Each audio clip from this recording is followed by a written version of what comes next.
Onivia, League of Legends highlights. This dirty and bloody. Let's see what DFM have in store to counter this. Now, we were talking about the Ari Viego earlier on. Obviously, a very common duo that we see for mid. People love it. They respect it. Owner's seen here. Oh, they're flashing in. Unipon is going to have to flash out as Owner's going in for the kill. That is just barely going to be enough for first blood, as already Gumayusi is on the board. Goes awry, or if DFM show more respect. Yaharo's just dead. Baker gonna take him out. Looks like the Ignite was ticking there as Keria, with a casual level 2 roam to the mid lane, is going to help out with that. But this time, DFM, they're gonna get their revenge as they set up a nice little gank. Brush, Steel, and Harp out of the side of DFM. You gotta get something going when already 2 are making it happen, and a counter gank could come in here as Keria's gonna get stunned up. Do they have the damage? Yes, they do. Steel able to pick that one up, as now DFM will strike back in a big way. They're looking for the hook potentially from Steel. He's just gonna get over the wall.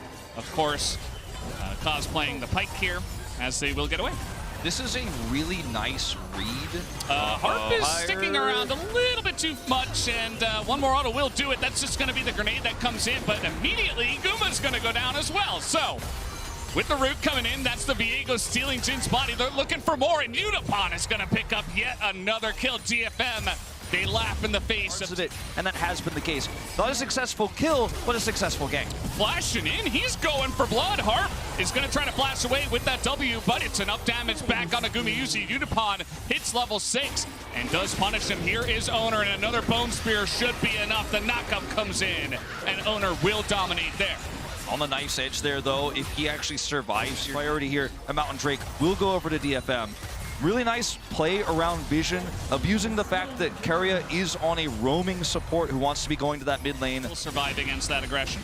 Yeah, just using his ult to actually get a back here, so he's not going to end up losing out way too much. Yaharong will get rooted. Steel is here, though. Can he bait him in? The Ignite is ticking as Steel with the flash stun. That's still going to be a kill, though, for Faker as he picks it up. Distorts away from the Heartbreaker, and Faker. Style we talk about for them. We talk about the early game. We're not talking about how they kill people, how they kill turrets. He got him over the wall. Unbelievable. Harp is just dead, and that is going to be Owner that does pick up the kill. Second knockup comes through here for the Wukong as Owner is picking up more. They might want to get this into Guma, but they say, nah, let's give the double kill over to Owner.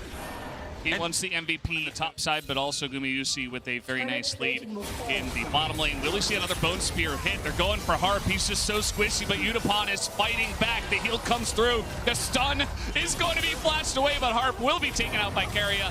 And now Unipon is all alone, but they're not going to, or will they? Bone Spear considered, and Keria just goes down. Unipon laughs at him and just takes a kill for him. Faker still feels like he's having a lot of fun here in this mid lane as trying to get this one down. The smite will come through from Owner, even though he does get rooted. He is totally fine. And the Cloud Soul, perfect. Shout out for 3 minutes. It's not relevant vision. And this is why I said DFM is not so great at controlling vision around objectives. The Steel will get rooted. Oh boy. Faker is getting pretty low, but he knows that they do not have enough damage to take him down. Keria is able to get on in there, but this last second shield comes through, and Steel will just barely survive. Although we should back there. And, well, Gale Force is just going to take him out. He knew that, you know, he was just a little bit too slow, not quite able to get away from that one. How many times balance tonight? Oh no, Evie's in trouble. How many times are we watching somebody barely survive and then back in a bad place? Yaharong able to root him up. Who's trapped in here with who, though? It is 3v1, so it is Owner absolutely trapped in. And he will be taken down in front of all 3 of them. Anywhere he wants to, no one can challenge him. Faker in a bit of trouble here. The chains are going to land, and that is going to be enough. He's got Guma here with him, and Guma will secure that kill for himself.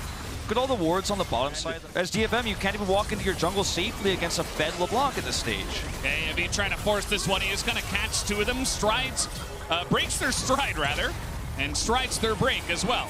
Evie is a little bit deep now. He is going to get rooted up by the Jin as Guma, he's even looking for other targets. Assumed that Evie was down, and he snipes him at the end. Very nicely done. Picks up that kill as Keria still looking for more.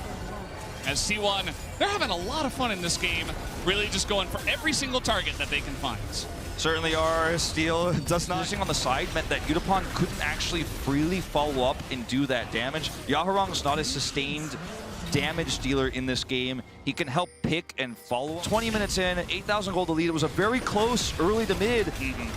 This is a really rough spot as well for DFM because you got two guys up on the top side trying to lock down Faker's LeBlanc that has flash. I mean, yeah, the Baron's up. Like, you're never going to kill him. You're not going to do anything. Meanwhile, the second Rift Herald is getting so much value down here. So much extra gold on the map that's just being given over to T1 basically for free. They were not in position to handle that push, and now T1 are looking at a 10,000 gold lead, and they're just kind of rolling over them here in the middle of the map as Harp. Will he get sniped on the backside here? He does have, ooh, he nearly did on the backside of that one, but Yutapon is going to be executed by Carrier. Notice that when Harp was there and caught, Carrier didn't even bone spear him because he's like, I don't need to actually hook this guy. Like, he's gonna die. It doesn't matter. And, you know, he did barely escape there, of course, but he's like, I'm waiting, saving my cooldowns for the real target, which is Yutapon. Yutapon's taken out again. Positioning of Carrier just preventing Yutapon from doing any significant damage. There's no vision on Baron. They don't have any vision of even that brush, and Faker is going to secure that kill. T1 do this all the time. They're so far ahead, they can just take this one down. Now, Guma did not have to be there. That was absolutely not the best position, and Steel is nearby, so actually this will go over to the side of Owner. They say thank you very much for that finish on the Baron, and we will take it from here. Faker? Ah! Okay, well that's some extra gold going over to Yutapon. I think your reaction was like the genuine reaction of literally everyone who's sitting in the... They have enough damage here because they're so far ahead and their carries have been fed so heavily, but Guma Yusi is an AD carry, not a frontliners. Here we go. Guys, Zeus is like he's not a freight train, he's like a giant cannon, okay? As Evie is, wow, yep, that's the cannon. He took a little while to reload, but then he just shot you in the face, so down he did go. And the cannon wins with the reload as Yutapon, at least, I suppose you could say he is picking some gold up off the map, but... and if it were a closer game, it would be relevant, but, you know, sadly in a game like this, yeah, sad bees. In a game like this, I mean, he's trying his best, and he will just barely escape here from Faker's chains. But it's just too far gone at this stage, and a lot of it was just based around really good backroom plays from T1, Carrier's positioning, and 21 kills to 10, not a number you really see at an international tournament again. These are things that we are not used to seeing here on this Rift.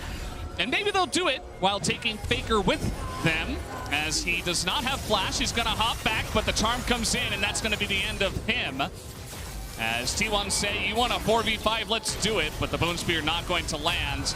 Owner still looking for more. The root comes in from over the wall, and everybody's getting knocked up now on the backside of this fight. Guma is going to snipe them from very far away, as nobody can even seem to take down Owner. He's got a stopwatch, and that's all you need at this point.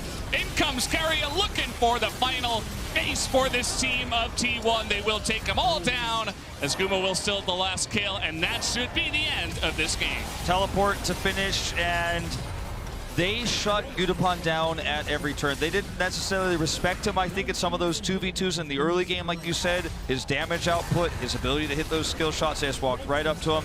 But they walked right up to him in the late game, forced him out, made it impossible for him to hit those Qs. Those Mystic shots were not going to happen. Don't do it to him. Just end the game. T1, they will secure yet another win under their belts as they dominate their way through to a 3-0 score in Group A. Looking like one of the scariest teams, if not the scariest, in the tournament. Expectations were